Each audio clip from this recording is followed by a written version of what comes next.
Senses का उपभोग अपनी इच्छा के अनुसार करते हैं। हम लड़ाई लड़ लेते हैं सेंसेस से, लोग सेंसेस को काट देते हैं। ऐसी ऐसी स्टोरीज बताई जाती हैं पुराने ऋषि मुनियों की। किसी ने अपनी आंखें फोड़ ली, किसी ने अपने कान कटवा दिए, किसी ने कानों में कीलें ठुकवा ली, किसी ने अपने हाथ पैर काट दिए। इससे क्या होगा?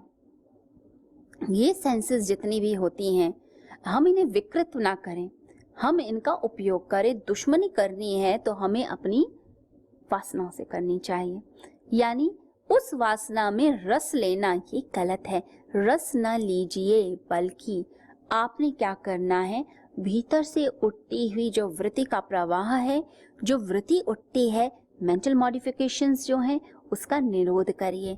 जैसा योग में क्या कहा गया, योग चित्त वृत्ति निरोधः, चित्त की वृत्ति का निरोध करना योग है।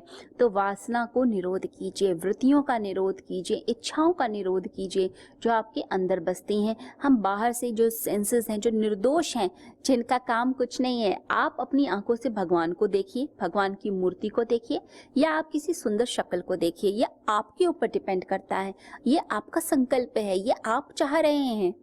आपकी आंखें आपको नहीं कह रही कि उस सुंदर चीज को देखिए, नहीं, आपका आकर्षण है। किसी व्यक्ति को चंदन की माला अच्छी लगती है, वो वहां देखेगा। किसी को सोने का हार अच्छा लगता है, वो वहां देखेगा। तो आपकी अगर इच्छा है कि मैं भगवान को चंदन का हार चढ़ाऊं, चंदन की माला बनाऊं, आपका मन वहां रहेगा। आसपास ज्वेलर्स की शॉप होगी, आप नहीं देखेंगे, देखकर भी नहीं देखेंगे, क्योंकि आपका इंटरेस्ट नहीं है। ये सब इंटरेस्ट के ऊपर डिपेंड करता है। आपका जहां इंटरेस्ट है आप वहीं जुड़ेंगे। तो लोग दुश्मनी करते हैं सेंसेस से, ये नहीं करना चाहिए। श्री कृष्ण बड़ी ही लॉजिकल और साइंटिफिक बात करते हैं। श्री कृष्ण ये कहते हैं कि आपने इच्छाओं और वासनाओं का गुलाम नहीं बनना, आपने सिंपली अपने अंदर की इच्छाओं को कंट्रोल करना स्टार्ट करना है, ना कि अपनी सेंसेस के ऊपर। आपने दुश्मनी करनी है, उन्हें काटना है या फिर उन्हें खराब करना है, उन्हें विकृत करना है।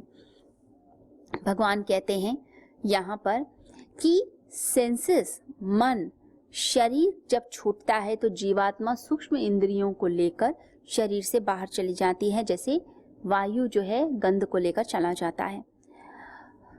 तो जब शरीर छूटता है उस समय जो चेतना है वो शरीर को लेके तो नहीं जा सकती अगले जन्म के अंदर।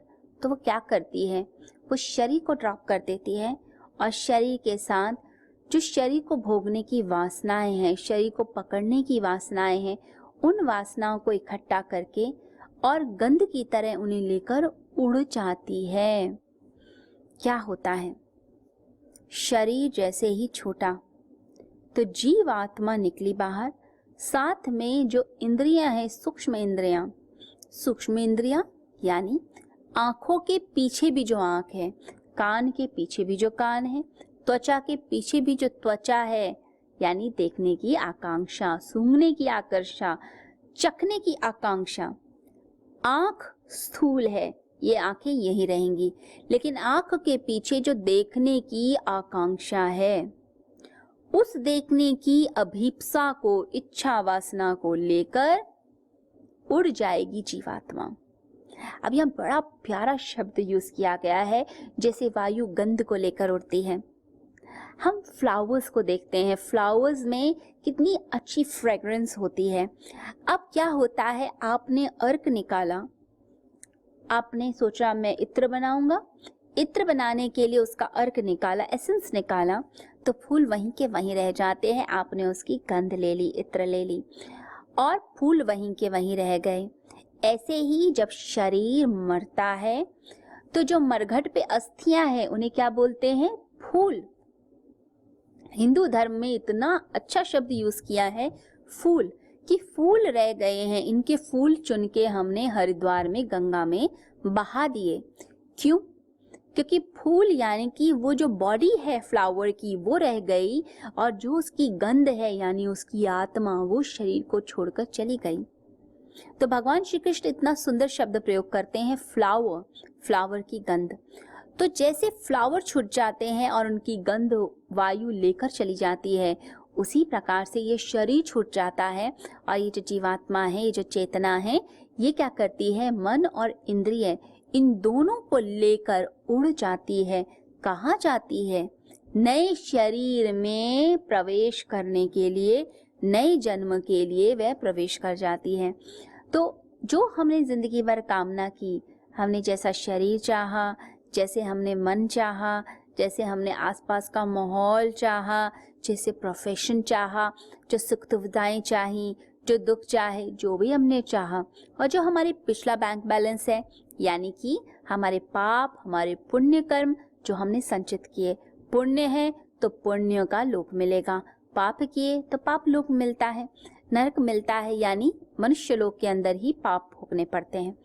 तो व्यक्ति क्या है, वो नए जन्म के लिए चलता है। अब जैसे कोई भी व्यक्ति अपना शरीर छोड़ता है तो क्या होता है कि शरीर छूटता है, गंध आगे चली जाती है और वो गंध फिर शरीरों को ढूंढती है। लेकिन अगर कोई सिद्ध पुरुष है तो उसकी गंध नहीं जाती, वो गंध और फूल दोनों को ही वहीं पर छोड़कर, यानी कि इस सूक्ष्म शरीर को, इस कारण शरीर को और इस पूरी फिजिकल बॉडी को यहीं इस संसार में ड्रॉप करके हमेशा के लिए वह परमात्मा के लोक चला जाता है। यहाँ पर बात एक और की गई, भगवान कहते हैं वह घ्राण, वह रसना, वह श्रोत्र, वह त्वचा, इन सब का आश्रय लेकर विषयों का उपभोग करता है। तो श्रोत्र यानी कि सुनना, चक्षु देखना, त्वचा हमें पता ही है स्किन हमारी, घ्राण यानी कि सूंघना, रसना यानी कि हमारे को जो हम चखना चाहते हैं, उन सब का आश्रय लेकर जीवात्मा विषयों का उपभोग कर लेता है। तो हम विषयों का उपभोग करते हैं इन सब चीजों के कारण। तो यानी कि ये जो शरीर है इसे ड्रॉप करके गंध उड़ जाती है, जीवात्मा गंध को लेकर चली जाती है और वो गंध फिर नए शरीरों को धारण करती है। अब फूल बदल गए, गंध वही है। जैसे रोज की गंध, जो गुलाब का फ्लावर है, उसकी जो गंध है वो उड़ गई। पहले वो लाल गुलाब था, अब अगले जन्म में वो येलो फ्लावर बन गया, पर जो फ्रेग्रेंस है वो वही रही। तो लोग सेंसेस पे प्रयोग करते हैं, ना कि वासनाओं के ऊपर। हमारी इच्छाएं, हमारी वासनाएं, इन पर प्रयोग करना बहुत ज़्यादा ज़रूरी है। इस गंध पर प्रयोग करना ज़रूरी है। आप समझे आप? तो गंध क्या है? गंध जो हम लेकर गए।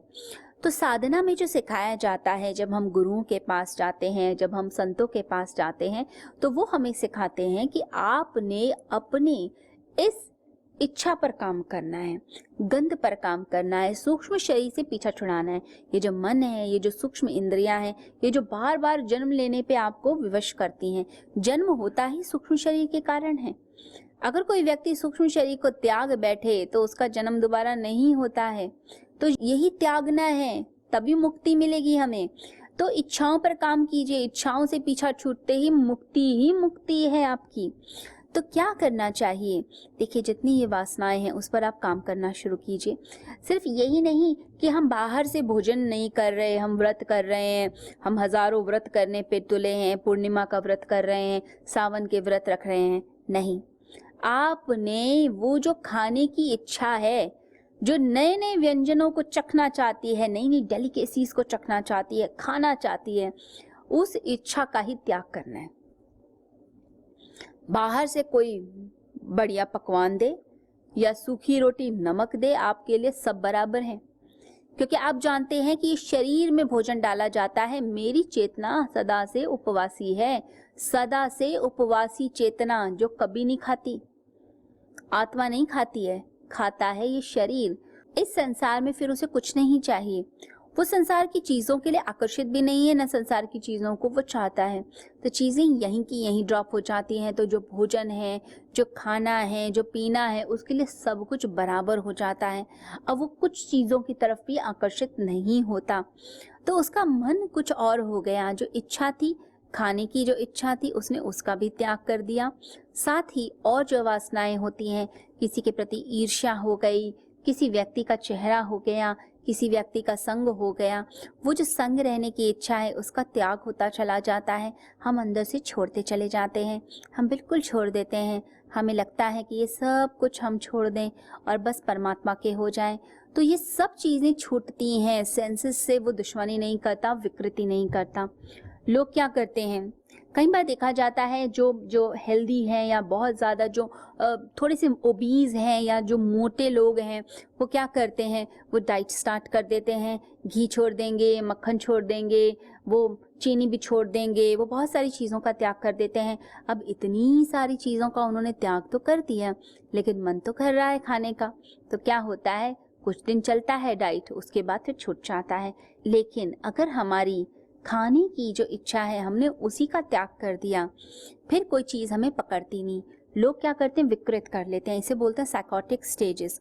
साइकोटिक अवस्था में क्या होता है, लोग ज़्यादा खाते हैं या ज़बरदस्ती खा रहे होते हैं, बिकॉज दे वांट प्लेजर। वो प्लेजर के लिए वो ईटिंग स्टार्ट हो जाती है। अब जो चीज़ हमें नहीं पसंद है हम उसे ज़बरदस्ती खा रहे हैं, जो पसंद है हम कुछ देर मन मसोट के बैठ गए कि नहीं हमें नहीं खाना, हम इससे फैट आएगा, इससे मोटे हो जाएंगे। लेकिन वो जो इच्छा है वो चलती है। फिर बाद में क्या होता है कि व्यक्ति कुछ दिन तो नहीं खाता, फिर उसके बाद अचानक वो चीज़ मिलने पर उसे ज़्यादा कंज्यूम करता है, ज़्यादा खाता है। जो स्वीट आपने पहले नहीं खाई अब उसे आप डबल खाएंगे। क्यों? क्योंकि आपने अपने मन को दबाया है। ये विकृति पैदा होती है। जैसे मॉडलिंग के क्षेत्र में भी कई बार जो लोगों को एक्स्ट्रा स्लिम बॉडी रखनी होती है, वो लोग इतना एक्सेस में पहले डाइट करते हैं और फिर उसके बाद एक्सेस में खाते हैं। तो ये जो एक्सट्रीम पे जाने की अवस्था है, ये विकृत अवस्था है। तो भगवान यहाँ कहते हैं कि सेंसेस से दुश्मनी नहीं करनी हमें। सेंसेस को ना तो काटना है, ना आंखें फोड़नी है, ना कुछ ऐसा कुछ गलत काम करना है। हम अगर अपने को सताते हैं, हम अपने को गलाते हैं, हम अपने आप को कांटों की शैया पर बैठा के रखते हैं, हम अपनी सेंसेस को सता रहे हैं, शरीर को सता रहे हैं, तो वो दुर्गंध, वो जो कुंठित अवस्था है, वो अगले जन्म में भी जाएगी। ऐसा नहीं है इसी जन्म में छूटेगी, वो आपकी आदत वहां भी जाएगी।